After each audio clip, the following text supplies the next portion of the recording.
Hi, how are you? So, today I will review this book. It's not a proper review, it will be a short review. Generally, I want to talk about this book. Like you can see, this is The Outsider by Albert Camus. It is also known as The Stranger, so this is a different name. Yeah, you don't need to be confused.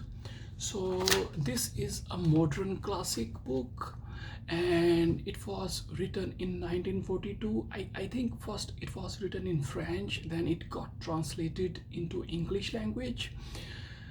And the hero of this novel is Marceau. Marceau is a French name. And before that, let's talk about this book. This is a Penguin Classic Edition. It is a library book that I got from my library, and you can see this is the author Albert Camus. So he is very famous and he has written many novels, but sadly he died in a car accident, and he was writing a novel at that time and he couldn't finish that novel, and the name of that his last novel is The First Man. So that novel remained unfinished, and when it was released in 1994 it became an instant success. And Albert Camus is an existentialist, like he believes in existentialism, like this philosophy where individualism is the focus, where the feelings, actions, and thinking in terms of individual personality is at the center stage. So this is the broad overview of existentialism. So this novel is based on existentialism philosophy. So that's why this novel is very strange. It is a short novel and the pages are only 119 pages in this book. Like if you read this book is divided into two parts. Okay, first part is before the murder, and the second part is behind the bars. So when you read this book, like you won't get much actually because of its philosophical depth. It has to be reread again and again to understand the meaning. Otherwise, you will find this book very general, very ordinary, or commonplace, and there will be nothing special. But if you go deeper and you understand the character and how he behaves completely different than an ordinary person in certain situation. Like in part 1, when this novel starts, uh, his mother is died. Okay, he says that mother died yesterday and he got the telegram recently. He doesn't feel anything about this thing. He doesn't cry, he has no emotions about it, and his reaction, his behavior is completely alien to the society's preconceived established notions or manners. So that's why this character is quite unique. So when he goes to attend his mother's funeral, he when the attendee asks him whether he wants to see his mother for the last time, he completely rejects it. He says that he doesn't want to see. When the warden of the retirement home where his mother lives, he asks, this is the last time, otherwise they will, seal the coffin, that whether you want to see your mother for the last time, the warden asks. And Marceau, the main character, he again denies. He says that he doesn't want to see, and he has no emotions, no feelings at that time. And it's it's striking that when the funeral procession is moving forward to the cemetery, he doesn't think about his mother. He doesn't think about his past. Like an ordinary person will keep on thinking about his mother, about the past memories, and he will not feel about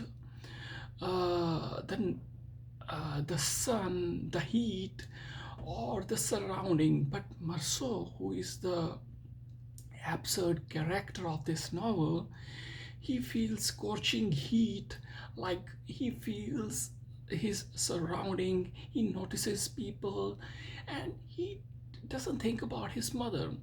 So this behavior is very awkward, and people notice this behavior, and this behavior will prove fatal to him in the end of this novel. So what happens, like at the end of the funeral, he wants to go back to his home. He wants to take some rest. He is feeling tired. He has no emotions, no feelings. You understand? So this is the absurdity of this character.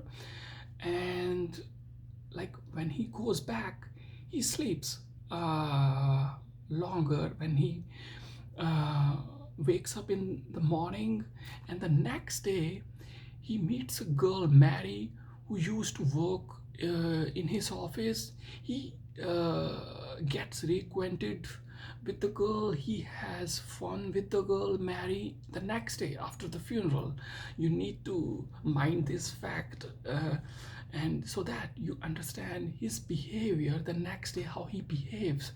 So he has fun with Mary. He goes to watch a movie. He goes to swim with Mary, and he has sex with Mary. Okay, so he enjoys a lot. He lives his life. So you can see, you can compare the personality, what kind of character he is behaving completely opposite with the established society's norms and standards. And you as a member of society, you can clearly expect what kind of behavior a person uh, should execute in this critical period. So, and next, he also befriends Raymond, who is his neighbor. Raymond is a vicious character. He is a pimp, and he is, you can say, a villain, a negative character. But Marceau, who is our protagonist, I'm sorry, he doesn't find anything absurd, anything abominable in Raymond's character, and quite the contrary, he finds Raymond's personality more appealing. So he becomes friends with Raymond, and Raymond uses, or I should say, abuses uh, this Marceau's simplicity, and he takes advantage of this simplicity in his favor. I won't say like in detail about this because this will spoil the reading for you. Okay, so this happens, and this is, I'm discussing part one, and at the end of part one, uh, Marceau kills an Arab, because the Arab has some discord with Raymond, who is Marceau's friend. So you can see that Marceau killed someone who wasn't related to him directly. Marceau shot 5 times with a pistol. First shot was fatal. That means when he shot for the first time, the target died uh, without any hope. Okay, then again he fired 4 more times. Why? It will be clear at the end of the novel. So now in part 2, he is in the prison, his trial is going on. So I will cover this part 2 swiftly. So his trial is going on. He doesn't regret. He says that he has killed an Arab, but he doesn't regret. He's not. He doesn't regret. He is not guilty, and moreover, he doesn't feel anything.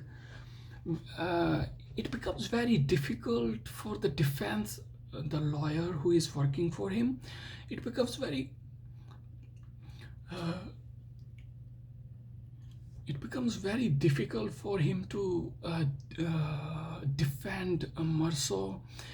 And interestingly, prosecutor during the trial uh, also stresses the fact that this person, this Marceau, is inhuman. He has no feeling. He is an animal because he hasn't cried on the death of his mother, and there are witnesses in this regard. So the trial, most of the trial is covered with the testimony related to his mother's death and how he behaved during his mother's death. So in the end, this trial is going on, and at the end, he is found guilty, and he is sentenced to be publicly publicly executed, hanged, or guillotine. I'm not sure about that. And when the sentence is decided and he goes back to the prison, he also avoids meeting to Chaplin 4 or 5 times.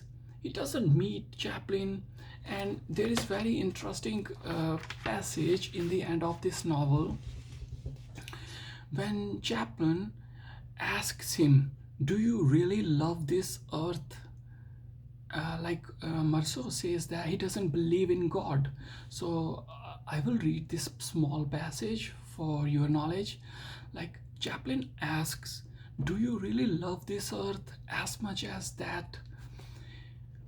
Chaplin says, so Marseille, he stayed facing the wall for quite a long time. I found his presence. Marseille says that the novel is in first person. Sorry, this is Marseille saying, "I found his presence tiresome and aggravating. I was about to tell him to go away and leave me alone when suddenly he had a sort of outburst and turned towards me, exclaiming, 'No, I can't believe you. You must surely at some time have wished for another life.' I replied that naturally I had, but that it meant nothing more than wishing I was rich or could swim fast or had a better shaped mouth. It was the same kind of thing, but he stopped me because he wanted to know how I imagined this other life. So I shouted at him." This is very interesting. He says, "One, the other life, one which would remind me of this life." And in the same breath, I told him that I had had enough. He started talking to me about God again, but I went up to him and made one last attempt to explain to him that I didn't have much time left. I didn't want to waste it on God. He tried to change the subject by asking me why I wasn't calling him father. That irritated me, and I told him that he wasn't my father. He was on the same side as the others. So you see, this character is very unique, and when you read this novel, and definitely I'm sure that you will enjoy this novel and you will have a very nice reading. And I'm sure, and I'm 100% sure that when you finish reading this novel, you will feel like rereading this novel the second time instantly, because you uh, you will feel like making more sense out of this novel.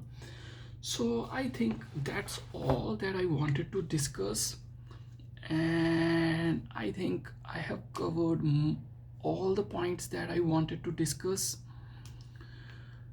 And in this novel, he will talk about about the sea and the sun, and you will see this thing, you will understand what I'm talking. And now give me your permission, because it's already almost 15 minutes into this video. Have a nice time, take care. I hope some other day I will re-review this novel once again. And till then, have a nice time, take care, and protect yourself somehow.